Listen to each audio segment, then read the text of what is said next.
Gather around, Skull Brothers and Sisters. This is Minnesota Sports Talk, presenting Under the Lights with your hosts, Justin and Dave, next in 3, 2, 1.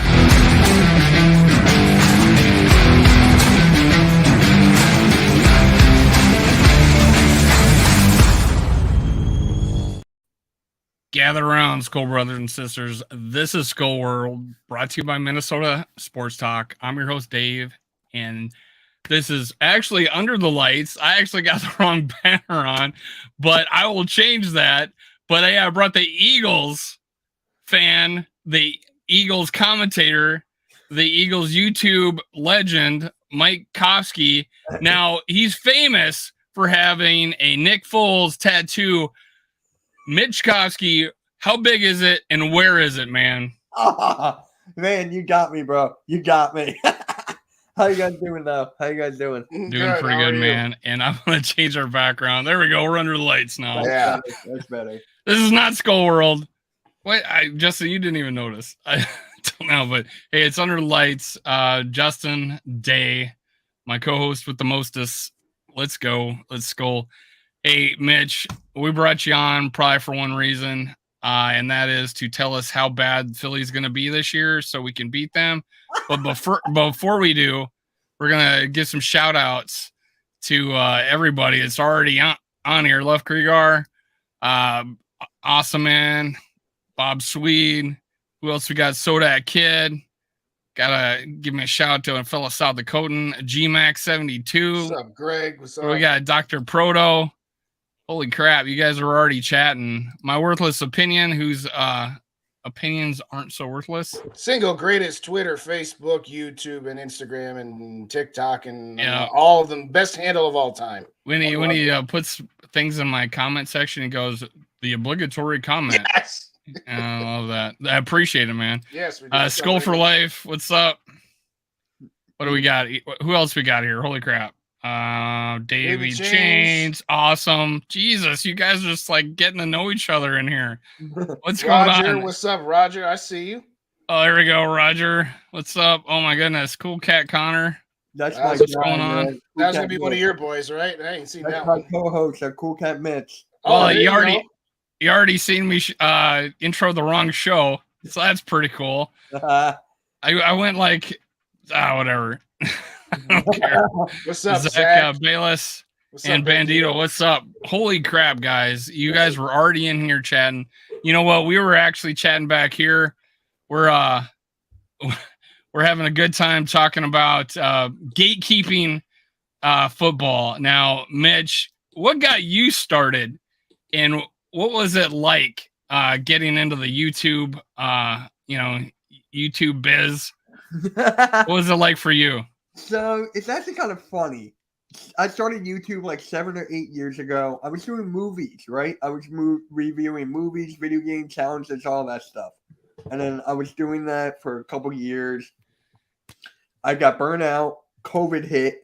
I came back, and I was just like, you know what? I'm just going to talk about what I love, and that's Sixers, Eagles, pretty much that. And that's how I got back into it.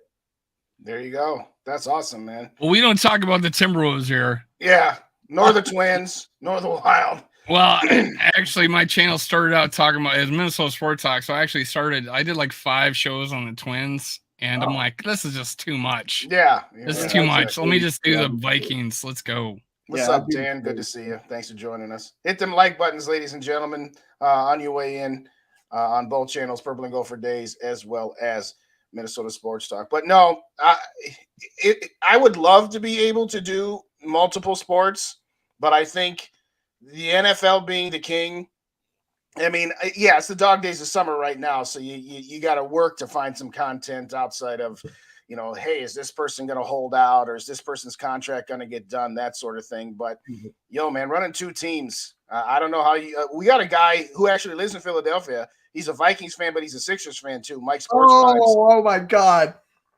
This guy, I made a couple of reaction videos on him. Mike Sports Vibes. You're talking about. Yes. Okay. He wanted LeBron. He wanted Chris Paul. He wanted Bradley Beal. And he made them all into videos. And I was just like, bro, no. Nah, yeah. I don't know how you guys do 2 sports. I mean, one's I do enough. 3. One's I do enough. Phillies and I do wrestling. And that's right. I checked it. Yeah, that's right. You got the wrestling thing too. I don't know how you do it, man, but that's awesome though that you got back into your passion. Yeah, I love it, man. I love Something it. had to come good out of that COVID situation, but Yeah. so right off the bat, would you trade AJ Brown for Justin Jefferson? Since AJ Brown's a top 5 receiver and Justin Jefferson isn't, would you trade AJ Brown or would you just be like, nah, you're good? I'm good, man. I'm good. I love that Jalen Hurts AJ Brown connection, and I feel like AJ Brown's going to take a big leap. So I'm good there. I'm good there. In all seriousness, would you rank AJ Brown ahead of Justin Jefferson, though? No, I got Okay. Jefferson. All right. I'm one of those more realistic Eagles fans. I'm not like these other guys that have Eagles won at everything. No, that's not me. Fair enough. We already know we got a good one here, ladies and gentlemen. He likes his guy, and that's fine. We don't mind having biases. We have our own biases. That's fine. But to not have him ranked in the top 5, I just shot the video. It'll be cut up, and it'll be released tomorrow morning about how I'm going to lay into that Keyshawn Johnson guy. But thank you for having Keyshawn Johnson. Yeah. Oh God. Not a top. Yeah, I was gonna do a video on MJD saying we're gonna, losing Dalvin Cook was a big problem. Yeah. But Mitch, you lost a running back, right? Miles Sanders. He went to. Okay, and what'd you replace him with? And I think it was in the draft. We got so we got Rashard Penny before the draft, and then we traded for DeAndre Swift. So we got DeAndre Swift, Rashard Penny, Kenneth Gainwell, and Boston Scott. Okay, so you're still in a good situation. Yeah, and then we have Hurts as our quarterback too, who's also in the running game. So what you're saying is that your running game didn't fall apart after you got rid of Miles Sanders, huh? No. I actually wasn't a big Miles Sanders fan from the beginning. I wasn't because of his fumbles, his injuries, all that stuff. I wasn't really a big Miles Sanders fan. I never saw the hype. He had a great year this past year, but I'm like, he fumbled in the Super Bowl the very first play. And then he complains how he didn't get the ball as much in the Super Bowl. Like, no. You're not that good enough to be able to talk why not getting the ball more. I mean, we kept feeding Adrian Peterson in the 09 NFC Championship game because, well, he was Adrian Peterson, and we just have to learn to live with it. But, yeah, all due respect, Miles Sanders, no, I totally agree. He's got nothing. He's got no leg to stand on there. But you brought up Jalen Hurts, who I've been quoted as saying prior to last season that he was really fun to watch. But I was also quoted that he was a one-reader run guy. And I did that on that Philly channel, and I ate my words after that game. Holy shit! And I showed up after the game on their channel. I agreed that I'd show up on their channel, win or lose, and I did. And they still gave it to me. I'm like, at least give me some credit for showing up. So Jalen Hurts in the Super Bowl, he had a moment that really hurt Philly. Right? Yeah. He basically fumbled without getting hit. Right. And you guys were up 2 scores at the time. Is that right? Something like that, yeah. And do Philly fans go off on something like that? Or, what? Are they like, oh, my God, looking back, hindsight, and saying that cost us the game? Or what's going on? Eagles fans go off on everything. Every little thing happens, they go off. Like, this guy needs traded. This guy needs traded. What is he doing? All that stuff. So they go off on everything. So with that play, it's just like, yes, that hurt us, but he did tie the game. So it's just like he kept us in the game. Our defense could not stop Mahomes.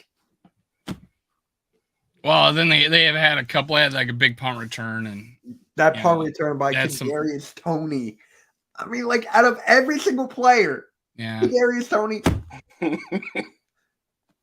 That's payback for all the Eagles and Giants. That's payback right there.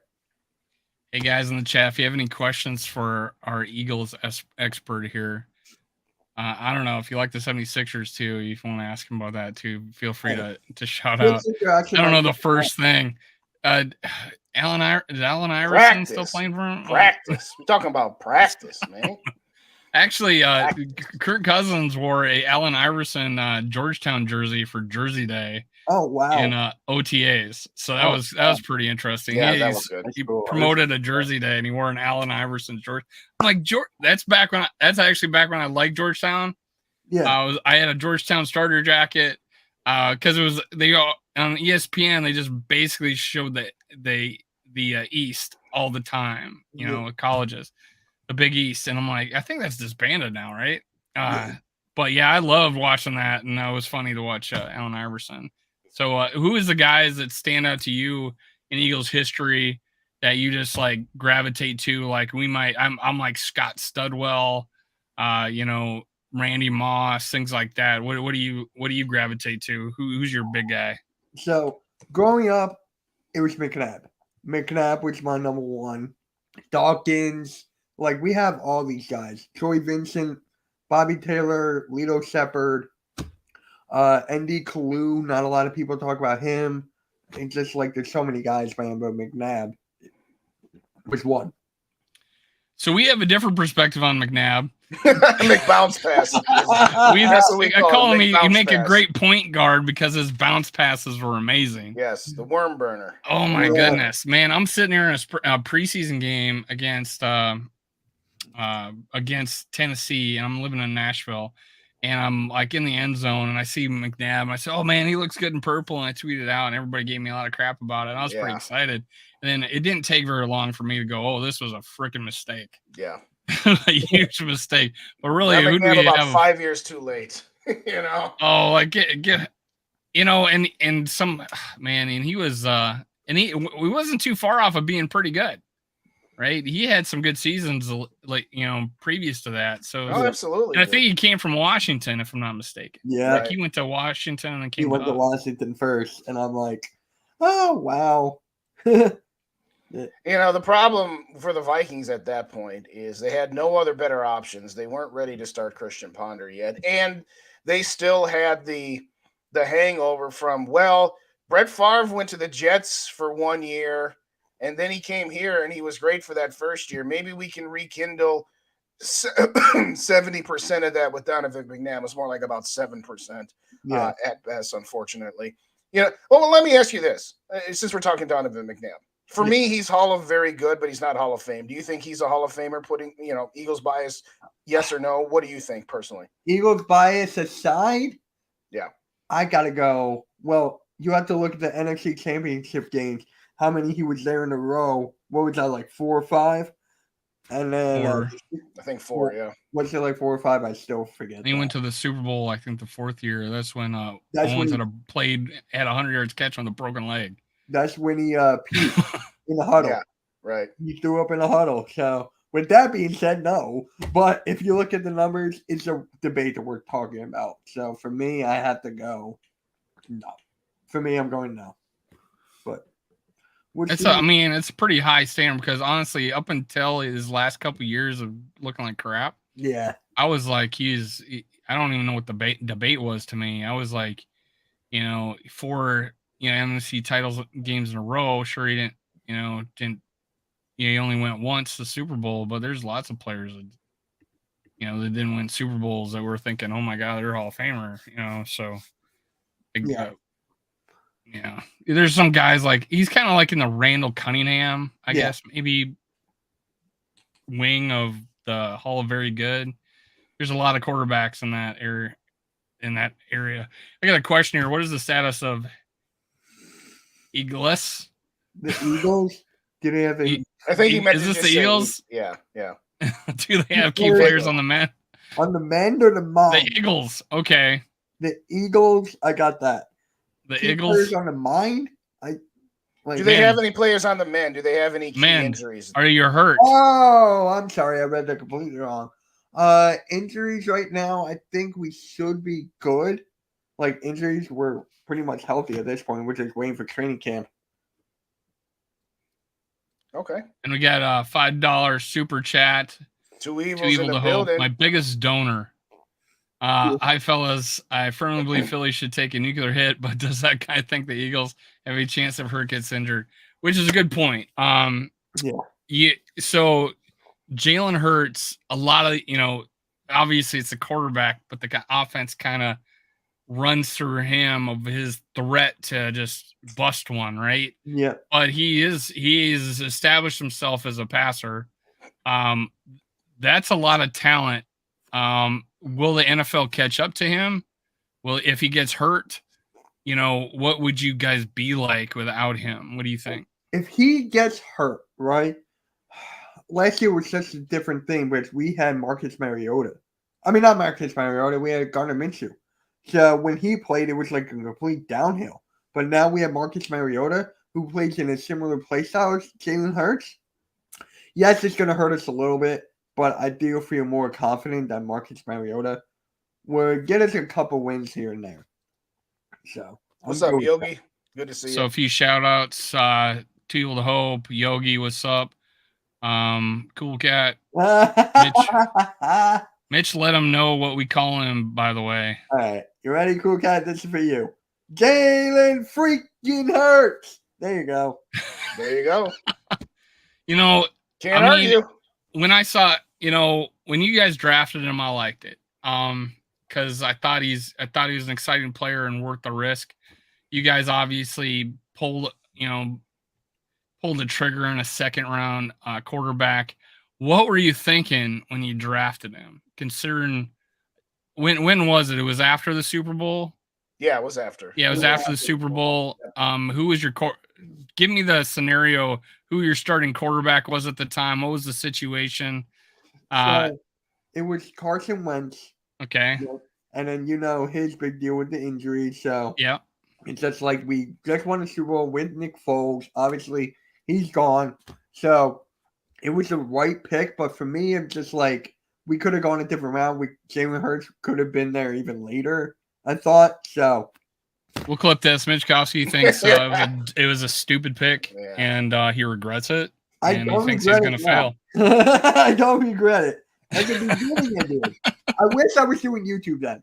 I really wish I was. Oh gosh, yeah. Oh boy.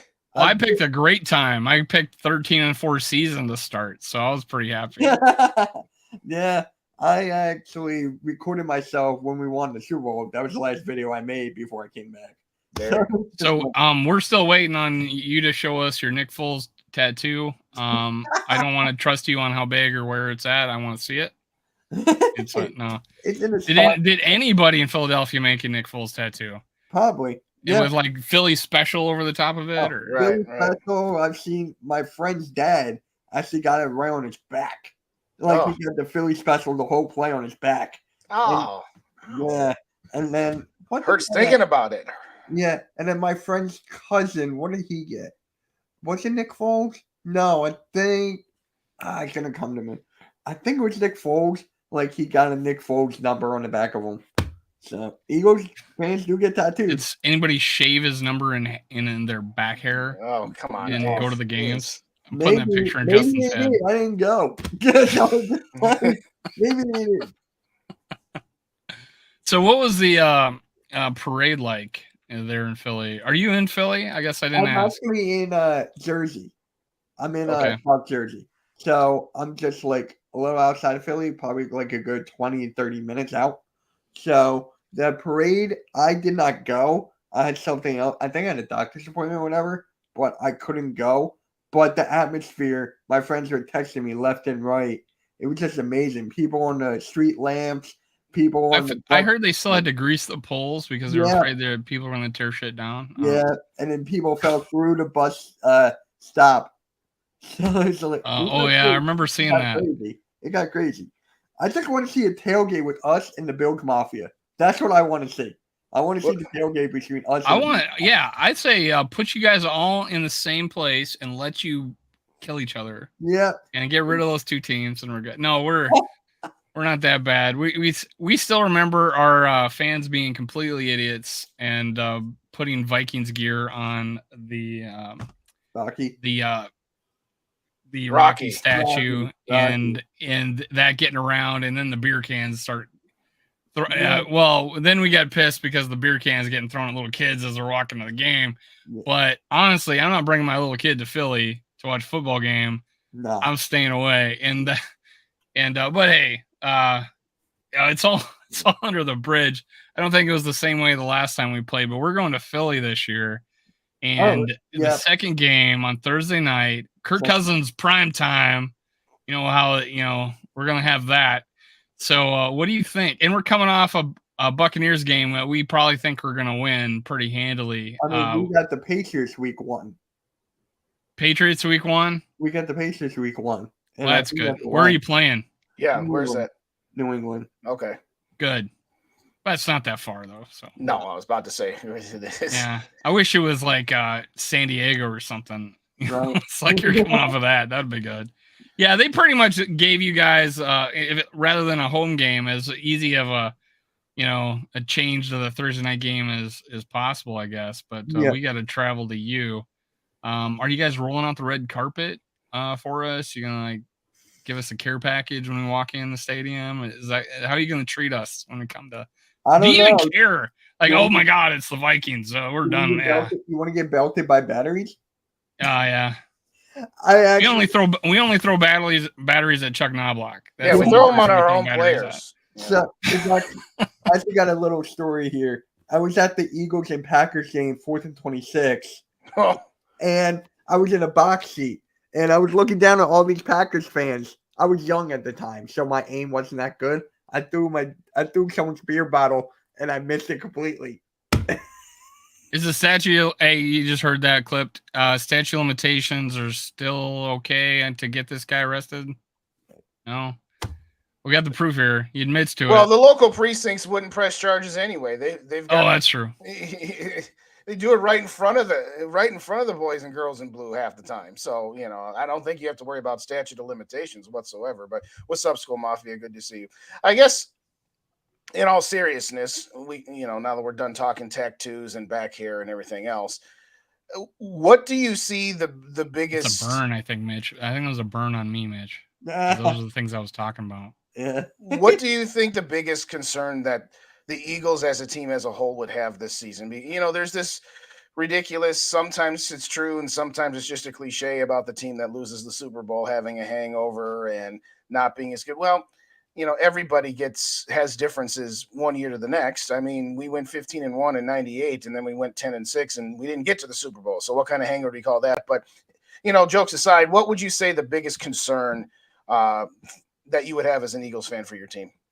It's the linebackers and the safeties. Safeties because Gardner Johnson had his fit and then he went to Detroit for 1 year. Linebackers, we basically had nobody. A couple of them went to the Cardinals. So it's just is that? Oh, I like this comment right there. Really? So yeah, you're covering Hurts a lot better compared to Minnesota. Yes, I think it's compared to. I think you might be referring to how we cover Kirk Cousins. So yeah. What's up, Angel? Good to see you. Thanks for joining. I know Vikings fans can't be the only ones that have crazy hate for the Eagles. Honestly, my hate travels wherever Sean Payton goes. So right now, Denver's my most hated team because my hate just follows him. That's all. It's everywhere it goes. It just goes to Sean Payton. So you guys are actually going to like this. I was growing up. The Vikings were my second favorite team. I'm not kidding. They were my second favorite team because of Peterson. So I had a jersey at one point and everything. So yeah. We want to see it.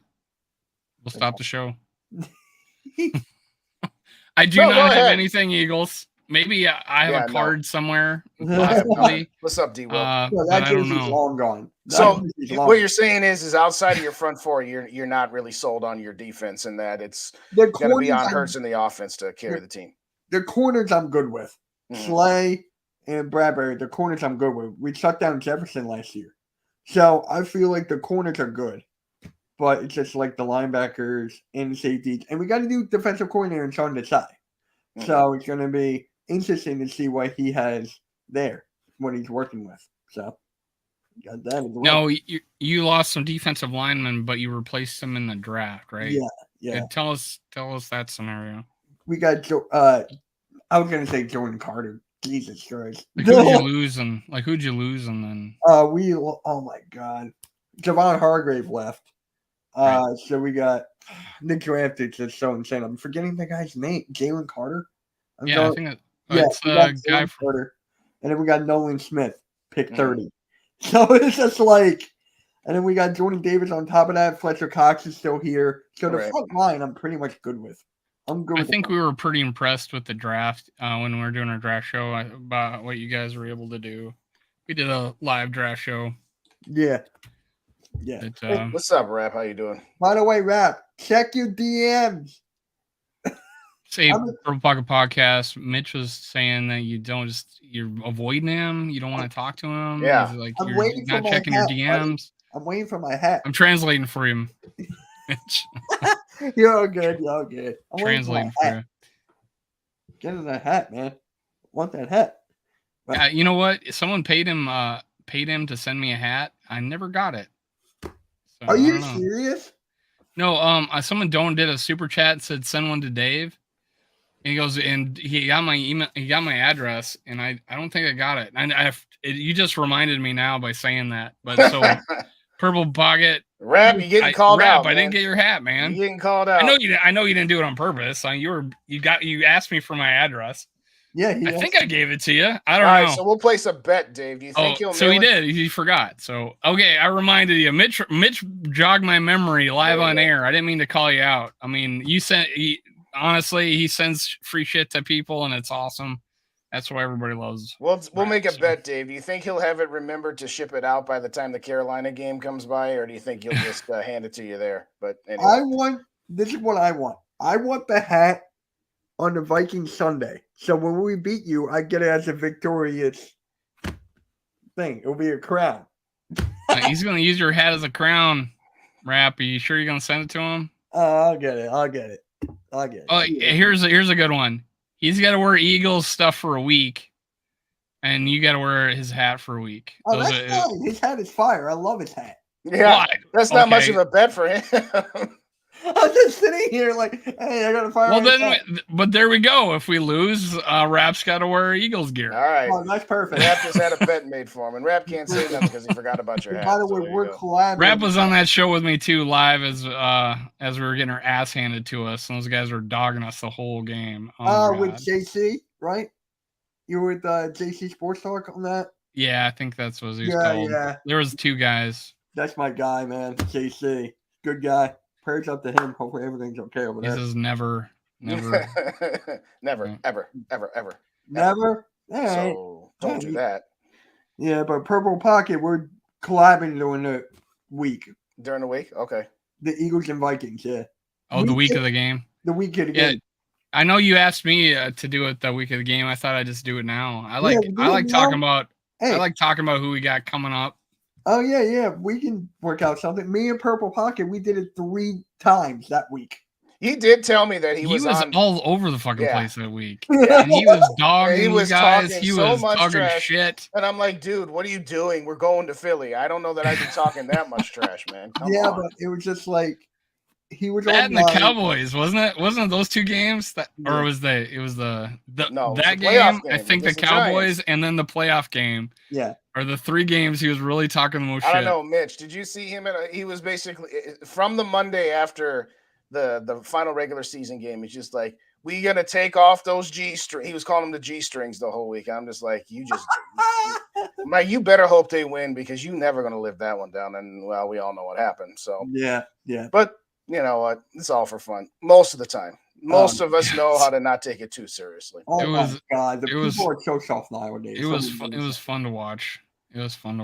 Not really because we lost, but he seen him talk shit was fun to watch. Yes. Yeah.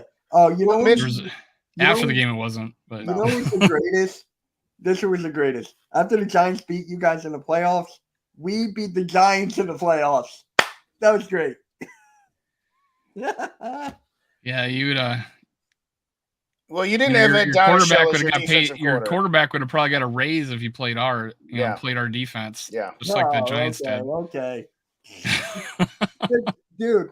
All right, we got a question for you though, man. Oh, I'm sorry. Finish your thought. No, then I'll ask it. Oh, here. Who does Mitch blame for the Super Bowl loss? Defense. I mean, if you can't stop Mahomes, what are you gonna do? We were up to pace with them with offense, so I gotta blame the defense there. But after the Giants beat you guys, I went on to this Giants panel for like 9 guys, and they were all like, "We want you, Mitch. We want you the next week." And what happened?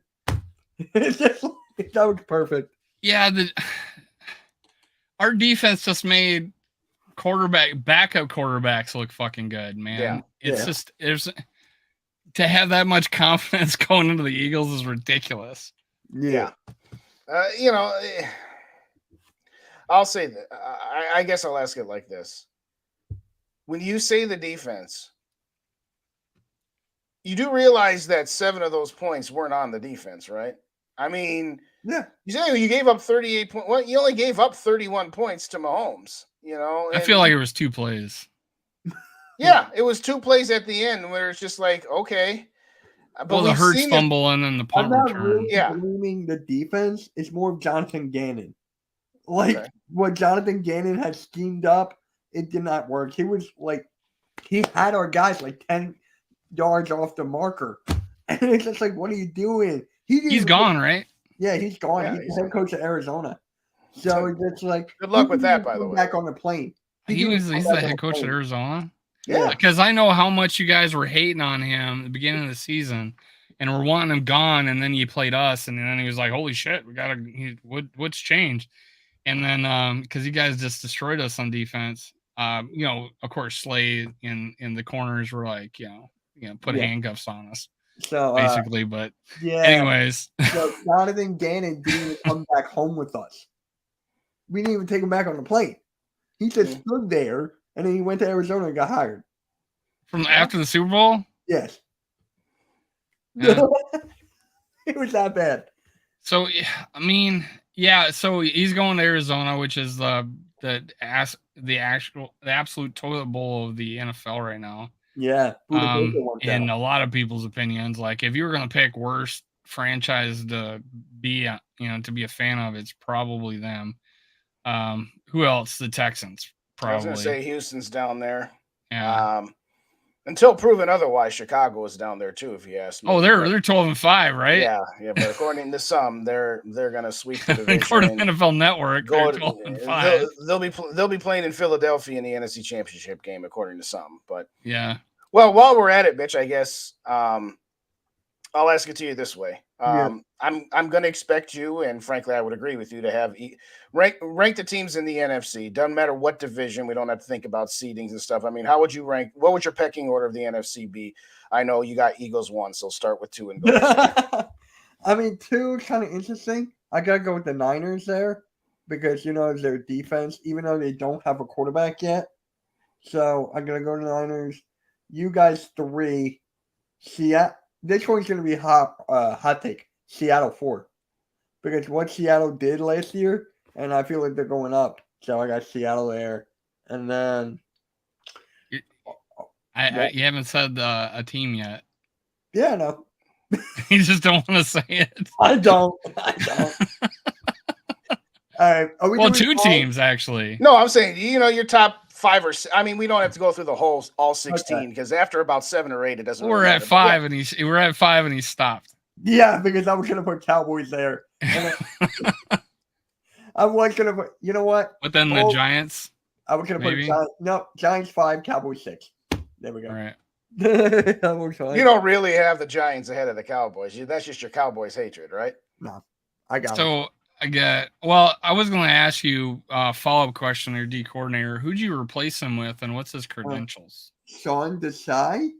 So I think, where did he come from? Wasn't he? Dude, it's just like when you're doing so much content. Hey, I'm going blank. East Coast Gridiron's watching, man. He's not. He's live. Well, no, he goes live and plays people. Well, he's actually live. He's doing a podcast right now. So he's live. He was with Seattle before. He was with Seattle last year. Yeah, he was with Seattle. That was my guess. Yeah. So, yeah, he's gonna do something. I can't wait for that. He's more of a. I just can't wait to see what he has cooking. What's he known for? Like, what's he bringing? I think as far as defense and we don't know what we got with Flores. We feel like it's gonna be a mixed pot of, hey, I'm putting the best, putting players in the best situation, and I'm gonna blitz the fuck out of teams. Yeah. I think it's more like a Jonathan Gannon type, but he does blitz more than what Gannon does. So for me, it's just like that's a plus. That's a plus. What's up, Zone? Like Gannon did not blitz at all. Yeah, neither did Donna Show. Yeah. When Mike Zimmer was our coach, Harrison Smith would play, all over the place, and he would blitz probably 2-3 times a game. I think Harrison Smith blitzed a total of 11 times last season, and pretty much every time it didn't go anywhere because, well, Mike Zimmer was smart enough to at least fake Harrison Smith almost every other play, so you never knew when he was or wasn't coming. Donna Show, on the other hand, pretty much telegraphed when he was coming because he was only at the line of scrimmage 11 times and he blitzed 11 times. And it was like that meme of Leonardo DiCaprio. Whoop. Yeah, it was rather ridiculous. There he is. Oh, well, my Dave, gosh. Dave, how did you have your NFC power rankings again? It's been a couple I had us 2 for the similar reason Mitch says I don't know who San Francisco quarterback is. I put them 2 because of the defense. That's it. Well, so yeah, I'm weighing the if you have 3 quarterbacks, you got none situation there, and Purdy not knowing what you got, and the NFL being able to figure out young quarterbacks. And I mean, not know what you got. I think they know what they got in him. I just don't know if he got a recovered player from an injury. Yeah. So I'm not worried about Sam Darnold, and I'm not worried about what's his name? Trey Lance. I'm not worried about him. I'm not. So Purdy's the guy that's got to come in and drive the Cadillac, right? Yeah. And he's a safe guy, but he's got talent. I mean, he's definitely a good decision maker and all that. So I think they're probably that's their best choice. But just going on the season, you're telling me now, looking ahead, and I look at their situation, I'm like, they're going to be playing backups this year, and they're going to be missing some games. So I actually have us beating San Francisco pretty early in the season, and that's going to be the tiebreaker for us to get the 2nd seed. And that's the way I felt about that. Third, I probably had the Cowboys. I'd probably throw then Seattle in there, and then am I missing a team? I mean, no, really and then the Giants. I don't trust Prescott at all. Not Eagles and Cowboys. They should. I don't trust them.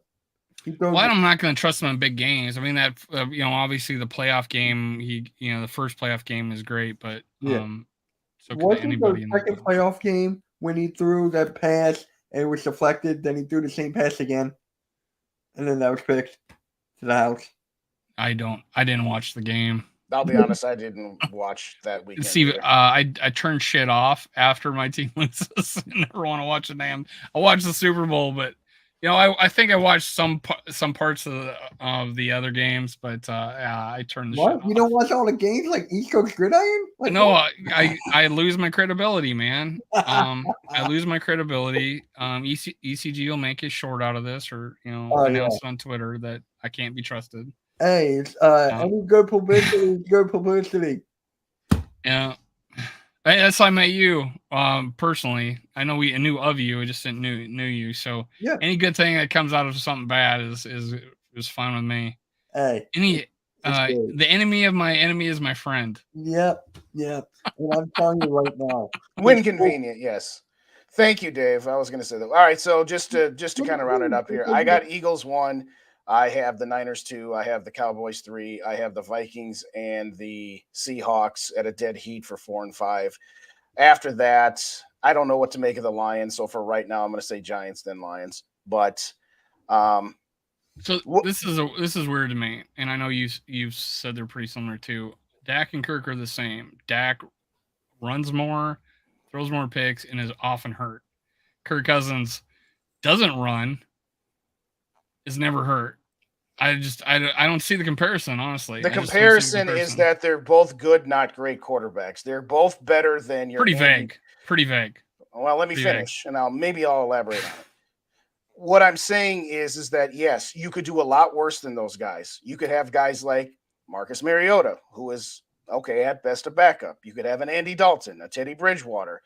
Go on through the list of quarterbacks that are completely not even close to those guys. They are going to, like, for example, when Dallas lost Dak Prescott a couple years ago, they were utterly terrible. Dak Prescott, Kirk Cousins, yeah, they're not. If they play, your floor is probably 8 wins, and your ceiling is the divisional round of the playoffs. I know how you like to interpret what people say, but Left Krigar, my Dak and Kirk are the same. Speak for yourself. I am speaking for myself. I am talking about Dak. I'm talking about Left Krigar here, not you. I don't. It's good. I wasn't impugning your judgment of Kirk Cousins, Justin, but Dak and Kirk are the same. I just don't see that. Left. Honestly, I feel two different style of players. So two different style of players. That's my viewpoint on it. Well, but, he did put it in there right after, but he's saying what Eagles versus Niners NFC Championship game. Period. I think so. What do you think? I got it. I back that. You back that? I got the Eagles. How many quarterbacks are going to have on the team to make it through the season? I'm kidding. Right. Hey. Name of the game. It's name of the game. The 49ers, here's the funny thing. They still DM me. They still DM me saying, like, oh, you beat our 4th-string quarterback. They still DM me to this day. I got one today. I mean, to me, I don't know why they would be DMing you. Oh, you beat our 4th-string quarterback. That's not our fault. That's not our problem. You don't have to apologize for that. Football. I'll be like football. I'm actually on your side on this one, man. It's football. Yeah, that's football. What's up, McAndrews? I don't remember if I said it and I saw you and then we got you up in there. But no, to me, it's you never have to apologize for victories. We don't have to apologize that we had the greatest comeback in NFL history over a garbage team in the Colts. Okay. Right. The bottom line is results are the results. And, I don't go to Saints fans and say, well, you only beat us because the refs stopped calling rougher than the passer after the first 2. And the other 6 times you hit. He's referring to 2009. Yeah, he knows. I'm pretty sure we all know what I'm referring. But, to me, I don't look at that game. I blame Childress and Bev for it's like, you know what? They called the first 2 and they're not calling anymore. So maybe we should start protecting him a little bit better and stop waiting for the officials to throw a flag. The Eagles do not need to apologize at all for the fact that, it wasn't like it was a dirty hit. It was a football play. His arm got hit as he was throwing the ball. It ain't like somebody just dove at his knee and, bum rushed his knee or ankle like that. You're saying it's not a dirty play. No, it was not dirty play at all. So no, they're tripping for still DMing. Mitch, I think the Eagles need to apologize for the color green. Yeah. That's all I care about. The Eagles need to apologize for all that green that's behind you. It's not as ugly as the Packers, but it's still green. So apologies are accepted if you're willing to dish them out. So wait, the green you said? I'm sorry, it was the green. It's better than the Jacksonville Jaguars green. If you get. Well, no, any green is just it's all in the category. It's a lump sum. I know what you mean. I don't see. Well, it's not easy. Packers definitely set themselves apart with the ugliest green. Yeah. Anyways, well, they set themselves apart for having the yellow trim, which makes them look like a garbage can for crying out loud. Green and yellow. They're What's the name of that garbage company? I should know. It's the biggest one out there. Yeah, I should. Is the jury still out on Waste management? Yes. Waste management. Yeah. Is the jury still out on Jalen Hurts, Mitch? What do you mean by that? Well, you know what he means by that. Well, here's the question I was going to ask you. Is he legit? Like, oh my God, he's going to be just as good. 5 years from now. It's good. He's going to be good because, dude, the offense did not change. Not a lot of people talk about the offense did not change. Like at all. Our offensive line got that's it. Well, I'll pose the question this way: do you think that some thought processes are that Jalen Hurts is a product of the fact that he's been on a rookie contract and the Eagles have done a very good job of building up a team around him, and that once Jalen Hurts gets to his market value and that contract kicks in, that the Eagles are going to have less advantages and less ability to surround him with as much talent as they have? And will Jalen Hurts be able to overcome a lesser talented team? I think that'd be the better way to pose the question. So what are your thoughts there? Yeah. I have all the faith in Jalen Hurts and what he's doing because like you said, the perfect roster is around him. So if he can't perform well, something's wrong. Something's got to change. So I love that for Hurts. And believe it or not, I was not big on Hurts from the jump. I was not. I was like, his throw mechanics are bad. Interceptions left and right. Not going to get it done. And but he can squat 500 pounds. Well, and he can run a 3rd and 1 with 100% efficiency. Holy shit. What's with that play? Is that illegal yet? It's illegal now. I don't think anyone can do that anymore. I think it's illegal. I think. Hopefully it's illegal week 2. Yeah. I want it illegal week 3. I don't think it'll matter which week. That's just me. But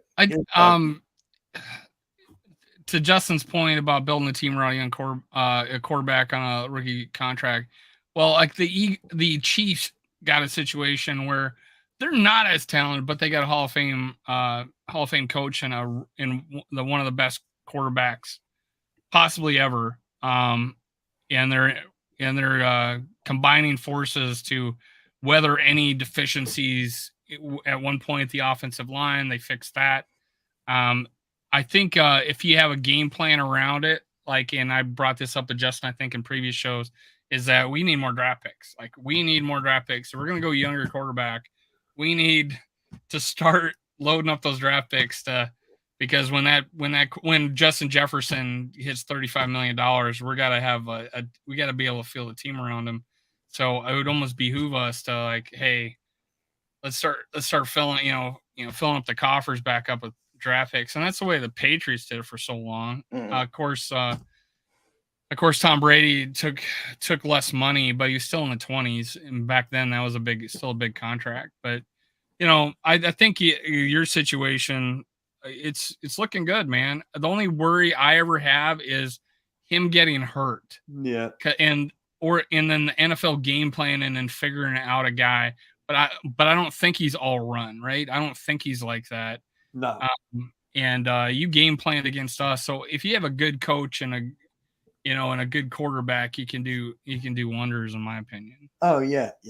Jalen Hurts is not just a runner anymore. The guy's got an arm now. You guys can see it, right? You guys can see the accuracy, the deep ball. It's there. It's getting better. So he's not just a running quarterback. I hate that narrative. Yeah, leave that narrative to Justin Fields until proven otherwise. Yeah, I don't think that narrative is stuck with Hurts. I was one reader run, like I said, prior to the season, and I felt like I was right. And I saw Eagles commentators say that, and then he wasn't. Yeah. And honestly, that's what I said. When the Bears started out so bad, they were god awful, and I'm like, they need to have Fields run more. Yeah. Just get him success and not constant failure. And what do you go? He runs for 1,000 yards. He scared us in our first game. Fortunately, ISM got stripped of the ball and we ended up winning the game off of that. But yeah, I just feel like he's got that running enough to where now he's seen success. But they definitely, I think. I don't mind designed runs, and I just constantly running instead of throwing the ball, looking to run. I don't think Jalen Hurts is like that, but you watch more games of him. Do you feel like at times he's like that, or he's always within the scheme of the play, or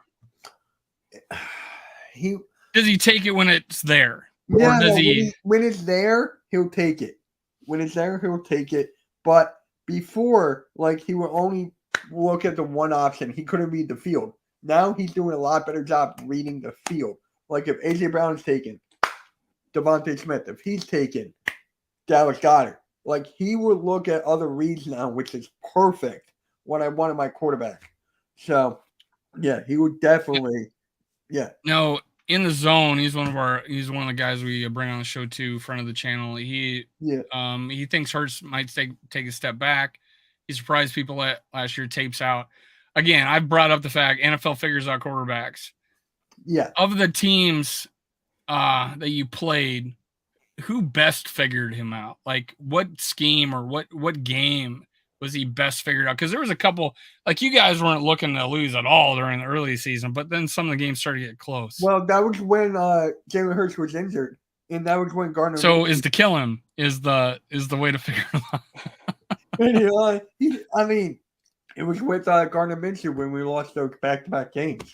But I mean, when the games he played, yeah, is there a guy? Did the Chiefs do something? Well, other than strip a ball or I non-strip? think it was just a strip ball. It was non-strip to intimidate the ball out of his hands. Yeah, that's basically it. Just to strip the ball. So I mean, maybe the Cowboys did one time. That one time when they played us, that was one. Was it the first game or the second game? I think it was the second one. It was Was Hurst back for the second? Remind me, was Hurst back for the second one? Or was that still Minshew? Hold on. No, the first one, they did not have Dak. So we had Hurst. It was the second one. So they had Dak. We did not have Hurst. So back to, you just got to be injured to have pretty much. So either Hurst has to be injured or you have to be playing with Patrick Mahomes. Okay. Simple enough. Well, thanks, everybody. No, I'm just kidding. But, I mean, it's basically it. I mean, when the offense, it was the offensive line. Because that offensive line, we have the best offensive line in football. So it's just like, if that dwindles down, Hurts is more likely to get exposed. It's the offensive line built through the trenches. No, I've been saying any teams like were they teams blitz you at all, or was there any success there? Oh, I'm sure they did. I don't remember every single game. I'm not like some of these they guys. Didn't lose that much last year, Mitch, so it's kind of hard. Yeah, I'm just trying to find chinks in your armor. Dan, okay, Mitch says there's nothing. They're perfect. The Eagles are perfect. We can't beat them unless you have Patrick Mahomes. Unless he gets run over by a bus before the game. D will. Funny.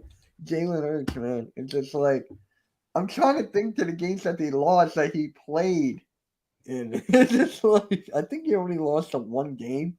I think. So it's just like remember. Yeah, we'll have to go back and look and study that game. There we go. Back to the drawing board. How is your off season going? Was it better than expected? Honestly, you guys probably are pretty happy about it because you lost some guys, but were able to replace them. How do you feel about it? The off season, it started off pretty slow, and then the draft hit.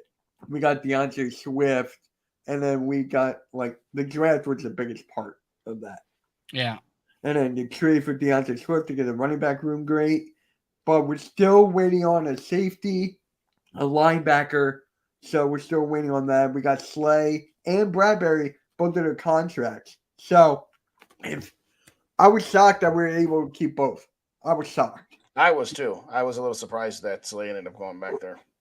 Partially because I was hoping we could find a way to get a corner like that. But they got paid. They're going to relax a little. Yeah. They stop working hard. Hopefully. Yeah. I mean, when Hargrave left, that was the biggest blow, in my opinion. The Hargrave. So we got Jordan Davis there. We got Fletcher Cox. So our defensive line, it's just like you can replace one and put the one in the other. Just like we're a factory defensive line now.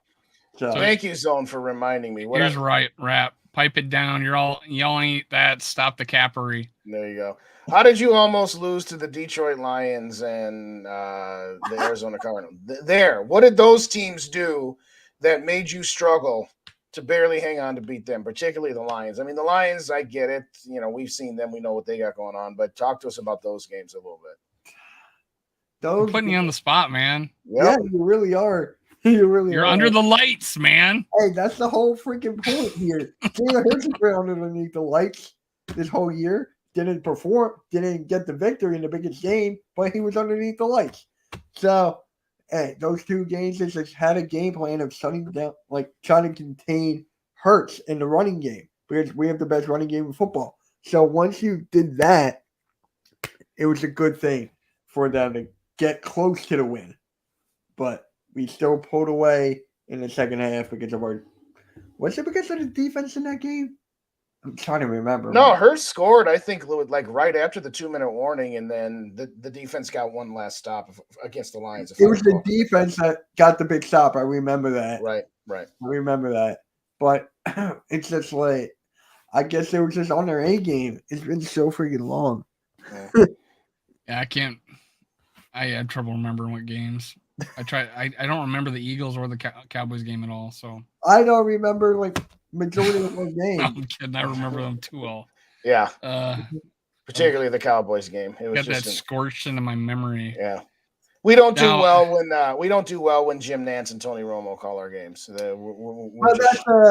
They not hug the other team so bad.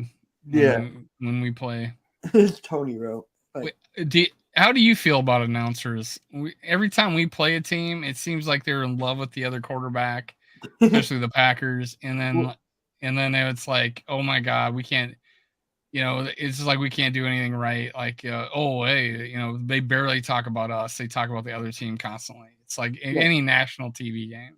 So when it comes to the commentators, I really don't pay much attention to it because I'm so involved in the game.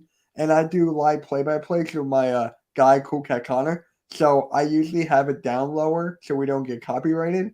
Mm-hmm. So it's just like I barely pay attention to it. Okay. Yeah. Oh, that's fair. Do you go live every game? Mostly every game, yes. When Cool Cat, he goes to like 2 or 3 games. So when he goes to the games, I'll stream it by myself or with someone else from the Hardcore Sports Network. But I usually try to stream every game. Unless it's like really late at night. And we only have like 2 1 o'clock games this year. Well, that's what happens when you're good. They want you in the good spots. Yeah. Yeah. They're just wanting to disappoint the viewers out there on any primetime games or late games. Disappoint the viewers. They put the Cowboys in. Putting the Eagles out there to have that down season. No. Have that down season. High expectations, low effort. I mean, hey, put the Cowboys there, man. People always laugh at the Cowboys every single time. Dude, one of my favorite memories was beating the Cowboys, and they started playing "Don't Let Your Sons Grow Up to Be Cowboys," and we just got done crushing them in the playoffs. That was fun. Yeah, that was good. Was Romo the quarterback back then? Yes, that was 2009. That was the Favre year. That was after they had beaten the Eagles, if I recall correctly. Wait, who again? In 2009, we beat the Cowboys in the divisional round, and if I recall correctly, the Cowboys beat the Eagles in the wild card round. And I remember that because, some people were saying that the Cowboys kind of ran up the score on the Eagles that day, and then the same people were complaining that the Vikings were running up the score against the Cowboys the following week. And it was just like, well, wait a second, didn't you guys just do that? But I miss when, as a Vikings team, we used to do that. Yes. I miss that. We have not had that probably since 2009. Yeah. Yeah. And even then it was still a little low key, but there were times, when we had teams that were like, holy crap, we're just, beating them by 30 or 20 at least. So yeah, we just haven't seen that in a while. What's it like? I don't know. You did it to us. What's it like knowing the game's over in the middle of the third quarter and not having a heart attack every week? What's that like? What's it like, man, to know that your team's going to win the game? Hey, coming off the year before, like not last year, but the year before, it was just like there were some games where it was over. It was over. Like, yeah. Oh, to go back to the other comment here, the Eagles won't repeat. I have them going 12-5. Yeah, Zone's picking on you, man. Hey, I'm fine with it, man. Come on, line channel, we'll talk.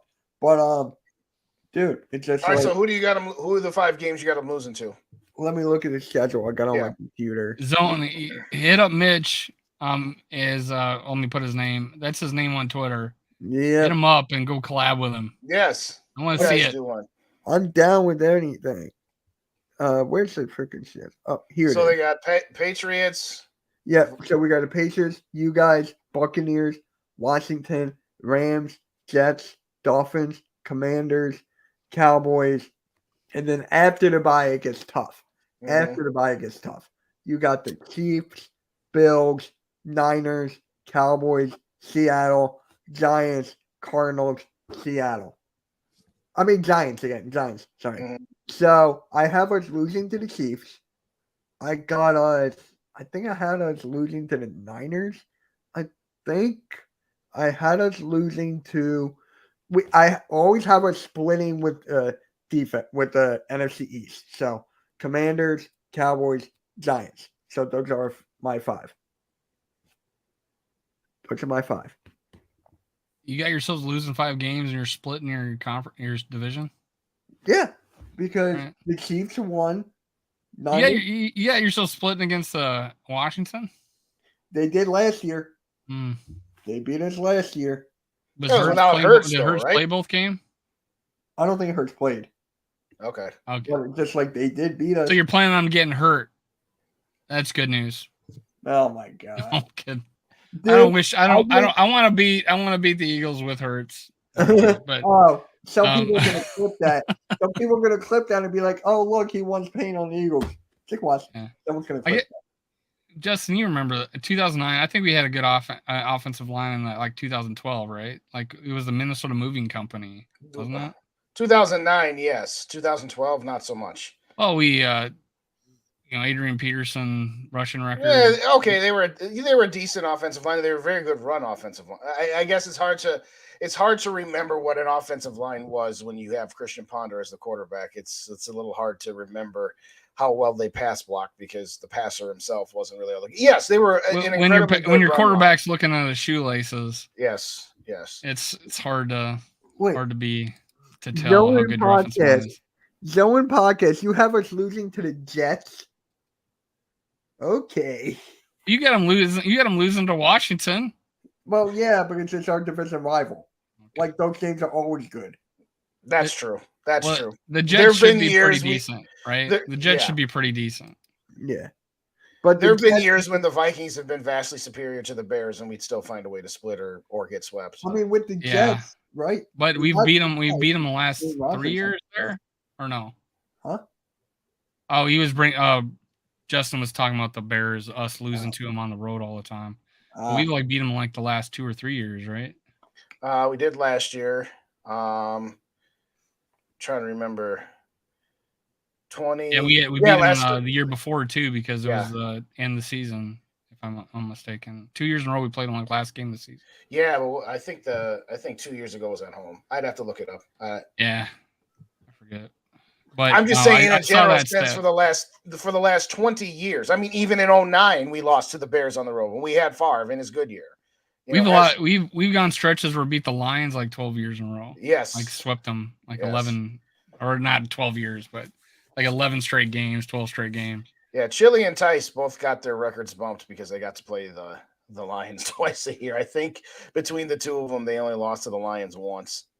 But I digress. I know Justin shouted out D-Will and then Angel Dust Sr. You guys have a good community here. Some of the Eagles fans, they all just bash each other. You guys have a good community.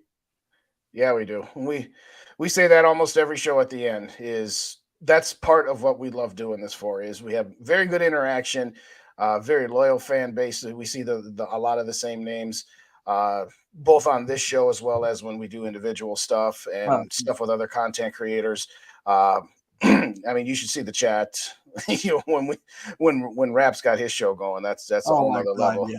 But no, I know. No, our crew is really, really good. I mean, it's the off season and we still got 20, 30 people showing up. So appreciate you.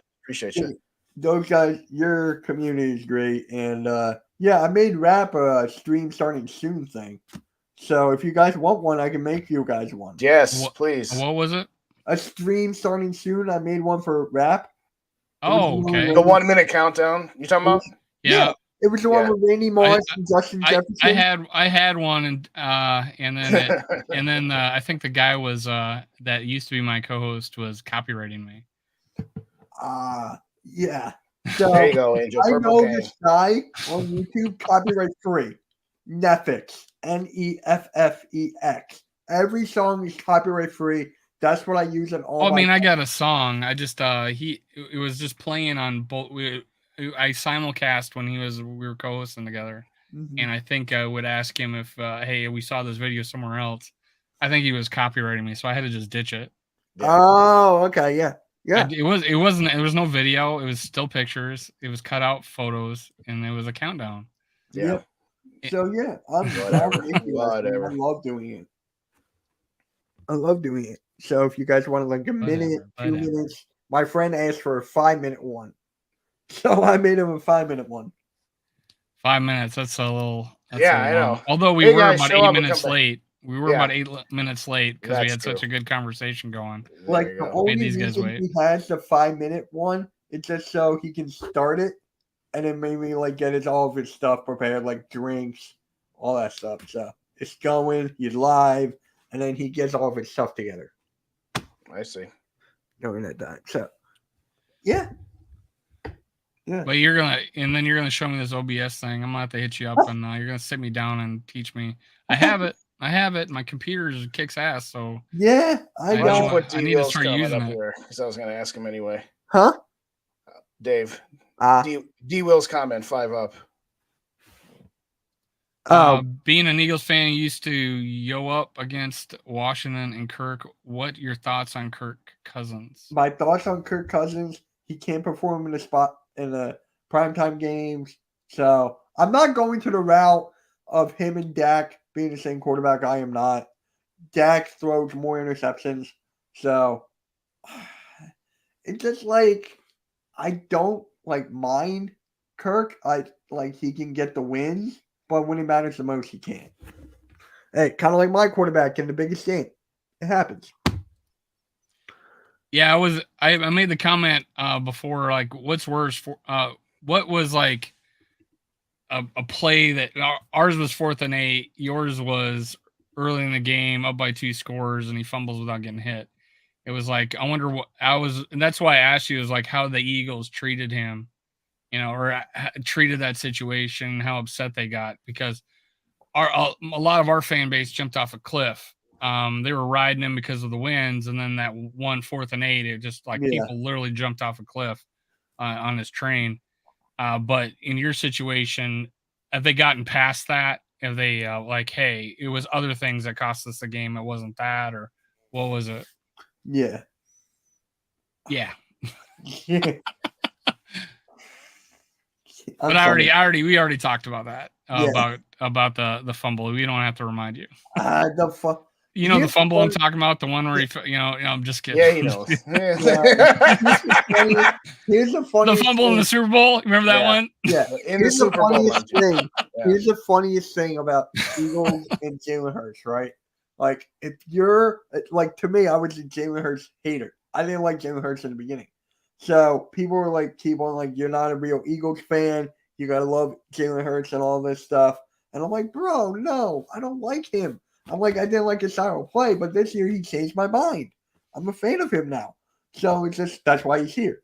So it's just like, Eagles fans are nuts, man. Like, there was this one game, he threw 3 interceptions, right? And everyone was like blaming Jalen Reagor for that drop. And I'm like, Hurts sounds familiar. Oh, yeah. So he dropped, like. Oh, there was a question earlier, and I forgot to ask you, how bad is Jalen Reagor? Oh, my God. Thank God you guys got him. Thank God. Yeah. Hallelujah. But I just put the blame more on Hurts then because of the 3 interceptions. And everyone was like, Mitch, it's more Reagor, the time, the moment, and everything. I'm like, did Hurts throw 3 interceptions? Like, we just completely skipping that whole moment? That whole game, pretty much. And by the way, Joe in podcast, I got your DM, so you're good. So here's an example of what I was talking about. So I was going to ask Kirk had no season like Hurts. Here he has been bashing Hurts and how the NFL's figuring him out. And so who do you like? You don't like nobody. Then now he's like Kirk had no season like Hurts. Well, I could argue that Hurts has finally had a season like Kirk. So, like, it was a good season. I was going to ask you guys this, like, percentage-wise, Vikings fans on Kirk Cousins, is it 50-50, 60-40? You're going to get 2 different answers, so you'll have to just choose which one you like better, but go ahead. I don't care. Well, on YouTube, it's the loudest and the loudest, and but it's in my opinion, it's the minority. So here's the thing. What you just said about Hurst it's the same thing about Cousins. You'll have a group of people for Kirk Cousins that everything is Kirk Cousins' fault. And you'll have a group that will find any other reason to pin a loss on besides Kirk Cousins. And then you'll have some of people in the middle that will say, well, it's a little bit of column A and a little bit of column B. Myself, I like Kirk. I don't love Kirk. I think he's taken us I think we've gone as far as we can with him. To some people, that's Kirk Cousins' hatred by saying that I think it's just time to move on because I look at the entirety of the 5 years here. Yes, there is a decent sized group of people that are really loud and obnoxious about how literally everything is Kirk's fault. His contract, he sucks. He's garbage. We never should have signed him. And again, there's people on the opposite side there too, where he's already better than Fran Tarkenton. So most of us, but the problem is that sometimes those two extremes are so loud that if I'm in the middle and I say some of what is said over here has some truth to it, but not all of it, and some of what is said over here has some truth to it, but not all of it, I get labeled as a hater or I get labeled as a flip-flopper. It's like, no, I'm not going to – I've never once said he sucks. I've never once said he's garbage. I've just simply said that I don't think we can go any further. I said it earlier, and I wasn't meaning to say that Kirk and Dak are the same quarterback per se. I meant the same tier, the same concept of this is how far you can get with them, and you're not going to get any further than that. That's what I meant with my Dak versus Kirk is, yeah, they'll get you to the divisional round, and that's about it. Now, I've said it before too. I think if you put Kirk Cousins on San Francisco, oh, yeah, he could win a Super Bowl with San Francisco, maybe, definitely get farther because San Francisco has what Kirk needs, an offensive line and a defensive line, the two things we don't have. So if what I just said makes me a flip-flopper or a hater, that's for anybody's given opinion. But yes, if Kirk Cousins did in the Super Bowl what Jalen Hurts did, you would have people blaming the loss on him for that single fumble, and you'd have another group that would say he's the only reason we were in that game. Just like our wild card game. That 4th and 8, seriously, dude, how could you do that? But yes, simultaneously, he is the only reason we were in the game. Yeah. So take that for what I know. I rambled a little bit, and take that answer for what you want. You're good. Hey, I'm the same exact way with Hurts. It's just like people cannot say any negative things. And honestly, I never seen so many people hate on a guy for a complete pass. It was short of the sticks. Wait, what? It's a 4th and 8. It was a completed pass. It was just short of the sticks. It was like 3-yard pass. Yeah. It was 4th and 8. Yeah. But yeah, it was I've never seen so many people hate on him for hate on a QB for a completed pass. But I get it. I always said he fucked up too. And then there's the side that if you say anything, if you don't lead with Kirk fucked up, you get thrown in Kirk meat rider territory. So honestly, we had a good season. The whole thing, I think In the Zone said Kirk never had a season like Hurts, man. That was a great season, man. It was 13-4, 8-0 on fourth quarter comebacks. 8 fourth quarter comebacks, NFL record. You don't, when people say, anybody can throw to Justin Jefferson, things like that. It's like, how many quarterbacks had a receiver have 1,800 yards? Nate, I think you can fit it on my hand. I mean, and how many quarterbacks have 8 fourth quarter comebacks? 2. Right. So it's like, how many had 11 one score, games, 11-0, 1.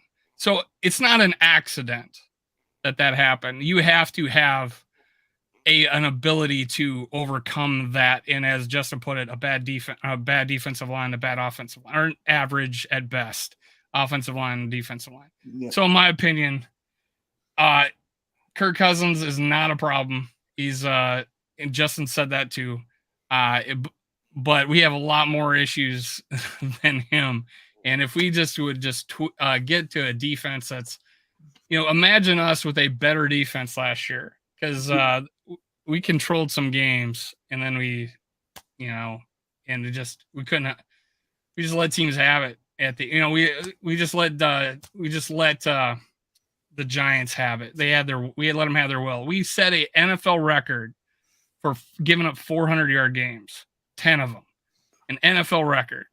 Wow. Tell me it. And we gave up more points than we scored during the season, and we went 13-4. So something had to happen on that offense to keep us in games and to win them at the end. So I completely flipped on Kirk from year one to now, completely flipped. Yeah. So that's good. Like in the beginning for me this past year, Jalen Hurts, I didn't think he was going to be this good. Like, I think there was like this picture on Twitter I found on Twitter. It was like Jalen Hurts' total yards are going to be like 4,600 or something. And I was like, guys, let's be realistic. It's not going to happen. They were going for my neck. Like, you can't. Well, 4,600 yards would have been like nobody reasonably would have thought. Going into the season last year, I said I have Jalen Hurts in the middle because I don't know. And but mind you, even though they got killed by Tampa Bay in the wild card round the previous year, still got the team to the playoffs. Yeah. And the one part where I will credit the Eagles as an organization, they win the Super Bowl in 2017. The formula was, Carson Wentz was on a rookie contract, was having an MVP season before he got hurt. Nick Foles managed to step in. The following year, they lost in the divisional round of the playoffs. In 2019, you could see that Carson Wentz post-injury, he doesn't got it anymore. And what I appreciated about what the Eagles did is they pivoted off of him. They didn't say, no, we're going to stick with this guy who we saw what he was before his injury and we gave him this contract. No, they pivoted off. And if I recall correctly, they had a pretty bad season. Didn't you have like a 5-win season in 2019 or something? Yeah. Okay. And so they kind of pivoted and they reloaded a little bit. And, for good or for bad, the Vikings never reload. They're always at least an 8 or a 7, 8, 9 win team, which on some respects is good. You don't want to be a 3-win team, but people asked me last year, well, how is it that the Eagles managed to do this? I'm like, because they had a bad season and because they spent a second-round pick on a quarterback. Now they got lucky, so to speak, that it worked out, but they at least took the opportunity to do it. I mean, and I've always been on the side of this. Name me 5 guys on the team that played on the team in 2019. We were loaded. We were just really bad at it, honestly. And we made some bad decisions on keeping some players. But 4 years go by and we have less than 5 guys on the team that were from that team. I could probably easily name them, but I don't want to bore you. But we reloaded. We just did it really badly. We luckily got 2 absolute gems in Justin Jefferson and Darisaw. So thank God. And then, one of our drafts, we had 4 third-rounders, and none of them are on the team, right, Justin? Like, none of them are on the team. We got several first. We had a draft where we had 4 third-rounders, and none of them are on the team right now. Yes, and then we've had first-round picks, 50-50. Whether or not they're still on the team. It's like Eagles' only screw up they did was not drafting Justin Jefferson. Yes. But now they got Brown, so they've kind of made up for that. No, outside of Jefferson and Darisaw, our first-round picks since 2015 have not really materialized to much. Bradbury is kind of but the rest of our first-round picks have been. Yeah, when you're going and Justin's just saying it now, less than 50% on first-round picks. Yeah. I'm like, how can we I know when people like to say run it back, we run it back, and Justin brings up that we're always like right there. When I cannot name 5 guys that were on the team 4 years ago, I feel like we haven't, and we've actually dismantled. We've changed like the roster over almost twice since 2017. It seems, 1.5 probably. But we just made really bad decisions. And some of it was luck, some of it was injury. So you can't blame Spielman for that. Some of the injuries or the legal trouble. maybe you could. Maybe you just had a bad judge of character. But I think we've turned that corner. I think, but right now we're not having the amount of draft picks we need to move forward, and that's I think that got to change. And I think we made it. I think like you, I think we're happy with our offseason. It was better than we expected. We had so many free agents and kept ones that we felt like were key. Even though our right tackle is now having problems, I don't know why. Get these guys out of fast cars. I have no idea. Our backup right tackle, we need him because our right tackle still recovering from injury. Stop screwing up. Tim, by the way, Tim says that Patrick Jones was one of those 3rd round picks. So earlier when you so it was. I was thinking there was one. Pat Jones. He's still around and still a pretty good contributor. But yeah, the other 3 are off the team. Hey, real quick before I lose track of it, Angel had asked each of us a question, and we'd kind of gone in a couple different directions. Oh, how many sacks? Angel asked me Jordan Addison over under 800 yards this season. I'm going to go under because I think that KJ is going to hold on to the number 2 slot. I don't think that Addison is going to just jump right in and take his spot, particularly with the fact that he's missed pretty much all of the offseason things going on here. So I'm going to go under only because, again, you got Jefferson, you got Hawkinson, and I think KJ. So it's not a slight on Jordan Addison that I say under 800 yards. Because if he had, 750 yards and 8 touchdowns, that's plenty good. Angel had another one for you. I think it was about Harrison Smith, if I recall. Yeah, I'm thinking it was sacks, and I think 3 is probably over under. I think he's going to have that opportunity. To get a few sacks. I think he'll be actually used more than what you would think because of his age and coverage ability this late in his career. But I think he'll still be good at hunting that quarterback. What's up, Sarah? How you doing? Good to see you. So I wanted to actually bring up a comment as well. Let me try to find it. Oh yeah, that was actually the comment. Oh wow, that was actually the comment. So yeah, I mean, deep in the playoffs, does the season record really matter? To me, it's like for us, we finally got over that. Well, the zone, it's a comment about referring to our. He posted when I was talking about Kirk. It's the idea is that anybody that has a affinity for Kirk Cousins doesn't like playoff wins. No, we like playoff wins. We just disagree on the best thing for him. You may think break it down, get ready for 3 years from now with a rookie quarterback. For me, it's like we got our quarterback. Give me a defense. So yeah, I'm not happy with 8 comeback victories and 13 wins either. But I'm not going to look back and think, God, we had a crap season or it was just a joke. To look back in this season and think of, it not being a positive thing in Vikings history is just, I can't subscribe to that. But yeah, I want playoff wins. You don't win playoff games with that defense. You just don't. No. And can you attest to that, Mitch? Having a 31st ranked defense, you think that's going to get you deep in the playoffs? Oh no, right? No, you got to be higher than that. So how high do you got to be? Like top 10?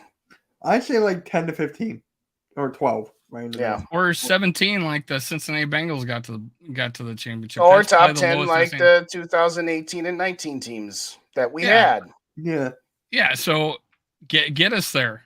Get us there. Do what you have to get us there. And honestly, we didn't address the D line, so the book is definitely out on us. I do not know if we did enough on defense, but we still have some time and we still have some cap room. Some people can make some cuts and we can make a trade. So we'll see. If you really want some entertainment, Mitch, go back and watch a couple of our other shows. I mean,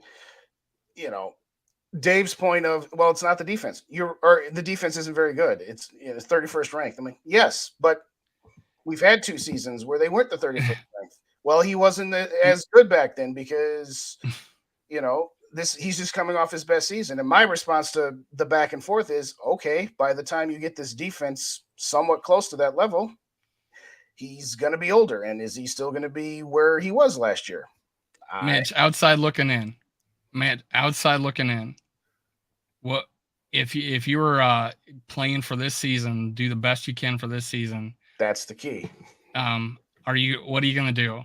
Are you going to ditch the quarterback, or are you going to try to improve the defense off a quarterback that was fifth in passing yards and fifth in touchdowns, or sixth? I forget. I'm going to build up the defense and give it. I'm going to build up the defense. So, hey, Mitch, if you're playing for this season, obviously you're not going to address Kirk Cousins. If you're playing for what's the best scenario for the next couple of years that will actually possibly maybe give you a shot to get past the divisional round of the playoffs, we can talk about the defense because that still needs to be improved one way or the other. It's just, okay, if your idea is to fix the defense, by the time you get him fixed, he's going to be 37, and he might not be as good as he is now. You'll notice that he slays a little more towards the pro Kirk side, and I'm a little more towards How old is Kirk now? He'll be, 35 in October, I believe?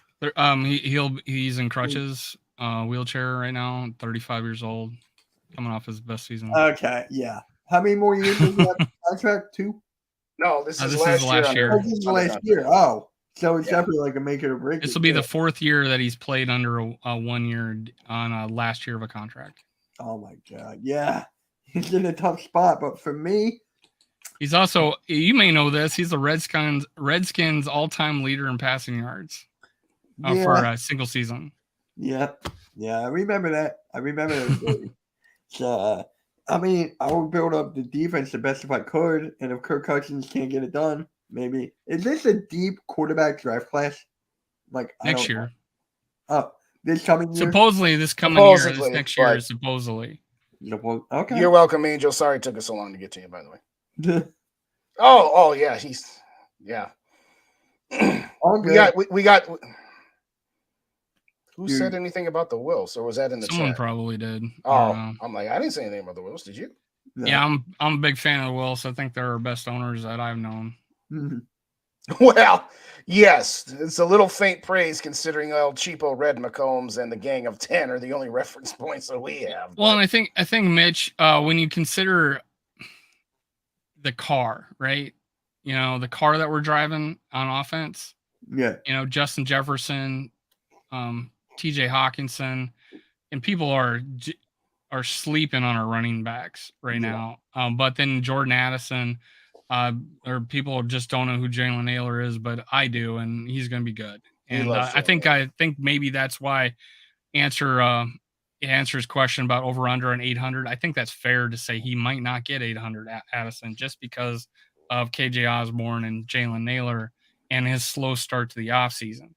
But considering we're the 6th ranked offense in the league in 2 years under the same play caller, and we added a weapon, and this is the second year, a first time in years that our offensive line has played the same positions back to back. But the main thing is that first time, and I know not everybody puts a lot of weight on this, but this is the first time in Kirk Cousins' history that he's had a second year in a row with the same offensive coordinator and same play caller. Yeah. First time. What do you feel? That's the car. Yeah. Do you get rid of the driver? It's just like, you really want, like, the Vikings are in a tough spot. The Eagles had to do the same thing. Like which is what I was referring to earlier. Yeah. Yeah. And we drafted a quarterback. Yeah. Who? I'm drawing a blank. Yeah, we drafted a guy in the 5th round. His name is Jaron Hall from BYU. Yeah, he's a project. He's not going to play right away. No, he's definitely not. And there's thoughts that we would go dip back into the draft. So, yeah, I mean, if Kirk Cousins can win in spotlight in like big time games, does that change your guys' opinion? If he wins in big time games, like more, and then going on, I still lean back to he has won big time games. Just they were in the regular season, and the defenses we've had don't beat top 6 teams, top teams when they hit the playoffs. That's been my thought. Is we're not going to win playoff games with that defense. And we're also not going to win games week 17 when the other team's playing their JV squad, and it's a win and an in for us, and they're not playing because they've already clinched their He's back to 2018. Yes, because that was Kirk Cousins too. If you're going to talk about regular season stuff, we're going to talk about all of it. Do the Eagles talk about 5 years ago as much as this guy does? No, because they won a Super Bowl and went back to one. That's 2 NFC Championship games that the Eagles have been. You're acting like the Eagles won a bunch of Super Bowls. That was their first one. You're acting like Cowboys in the past. No, Cowboys have Super Bowls. We don't. No, I mean, they're just keep on talking about the past. They're not talking about right now. Well, the regular season games that you are referring to, well, all of them are in the past. I mean, what's the statute of limitations? 1 year, 2 years? Like, for me, I would go, like, obviously I would have to go 1 year. We were Mitch, to put it in context, he came to he first year on the team, and his offensive coordinator gets fired during season. The other context is that same team. And his offensive line coach died. But Dalvin Cook's coming off ACL tear. He had 600 yards rushing. So, hey, Mitch, remember earlier when that's the context. So we'll go 4 hours on this. We'll go 4 hours on this. But again, to answer your question, you answer the question. You got a 6-rank offense. Do you get rid of the driver of the car? Unless. Did you say I phrase questions and spin things? That's funny. I'm just. How would you put it? How would I put it to him? I would put it in like this: you have an NFL team is a business. You have assets and liabilities. Yes. Right now, you have Kirk Cousins as an asset. Are you better off maximizing that asset by playing 1 or 2 more years when the thought process is he's never gone further than the divisional round of the playoffs? Or do you sell off that asset and get something in return? Talk about framing. Yes. I'm not framing any more or less than you are, Dave. We both are. So you're framing it your way. I'm framing it my way. My point is that at the end of this season, the Vikings and Kirk Cousins are going to sit down and they're either going to give him a contract or they're not. They've already offered him a 1-year extension and Kirk said, no, I want 3 years. At the end of this season, regardless of how this season turns out, unless, they shock the world and really go on a deep playoff run, yeah, I could sign up for another 2 or 3 years of Kirk Cousins, where my thought process is we've gone as far as we can go, or I can sign up for what's behind door number 2, which might be worse and it might be better long-term as far as winning a Super Bowl. Yeah. My stance is I've seen enough in the last 5 years. Dave does make good points about this will be his second year with the same offensive coordinator, the offensive line being intact. All that's very, very true. I'm just saying for me, he's going to turn. It was the week 17 of 2018. That's all I need. That's part of the Dave. We're not going to say we're only looking at this 1 year. I'm looking at all 5 years. I'm going to look at now and in the future. Yes, I'm going to look at all 5 years of I'm Kirk looking Cousins. at the way he's played the past couple of years and what we got as an offense. Yes, I would. If I know that the driver of this car can only take me to a certain point, I'm going to look for a different driver. Yes. What was that? That's my perspective on. Let me finish it. My perspective on it is, yeah, this driver gets us to this point, and he's all of these good things. That's true, but that's not enough for me. But that's just my thought. I'm looking at it as I think it's been as much as we can, and I'd rather see a different driver. That's just me, though. And you got a guy here who's all excited about Anthony Richardson. So we didn't get him, and now I'm like, hey, we missed it. So going into next year, hopefully we got another opportunity. But you know what? I feel pretty good about what we got. Mitch, should we feel at least deep? Again, I guess I'm loading this question. Should we as a Vikings franchise feel pretty good about the offensive side of the ball? I'm worried about your running back. I trust Madison. I do. I love him. He's a good red zone running back. Interesting stat on Madison. I'm going to cut you off a second. That he has the highest yards per game, or third highest yards per game of any running back as a starter. So starting, he has like 115 yards per game. Oh, so just Go. New information. Go. Yeah. I mean, Dalvin Cook. I mean, yeah. I mean, I think Dalvin Cook makes us a little better, and especially depth. But that's why I like Madison. I do. I like him good in the red zone. But it's like you don't like Dalvin Cook's jump passes. He's one I don't know if you saw that. That was terrible. No, that was good. That was good. He's one of the best running backs in the game. It's a big piece of your offense. Got to put more stock in Madison and your running back depth. I think we were like 25th or something like that in rushing this last year, like 23rd. How were we 23rd if Dalvin was 6th in overall rush yards? Were we that bad otherwise? Yeah, I don't think we were very good. I think we're in the 20s. Yeah, it doesn't.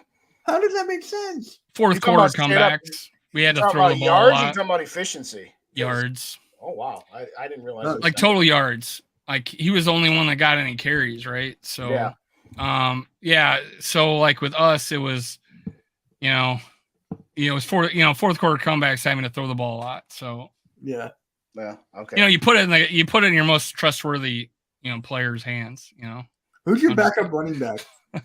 We don't know yet. We've got a committee approach, and right now Alexander Madison is the chairman of the board, and the rest of the guys are fighting for the number 2 spot. We got Ty Chandler, who runs a 4.3, and had a hell of a year at North Carolina when we drafted him. And then we got McBride, who was drafted in the 7th round, but was expected to go in like the 3rd. Oh my god! Wow. From UAB, he had like 1,700 yards. I think he was the leading rusher in the sub. He wasn't in the highest division. He was in the whatever it's called, the FCS or. So it sounds like your future running back is pretty good. It sounds like we're feeling pretty good. And that McBride, I think, is only 21, right? And Madison's 24. He was our youngest running back on the team. Oh wow. He was. Now he's not. Now he can rent a car on his own. Yeah, there you go. He's 25. He just turned 25. We had his dad on a couple of times. A great family. Yes. There you go. But to his point, Alexander Madison has filled in for Dalvin Cook, and he has done well, but small sample size, so to speak. I mean, he's the quintessential. Mitch makes a good point. Mitch makes a really good point about his short yardage. I think he's a better player. Unlike again, I don't know how many times I heard, but Seattle back in when he was a rookie, dude was 21 at the time. I'm like, he's a better running back now since that play where he missed the hole on whatever 3rd and 1 or 4th and 1.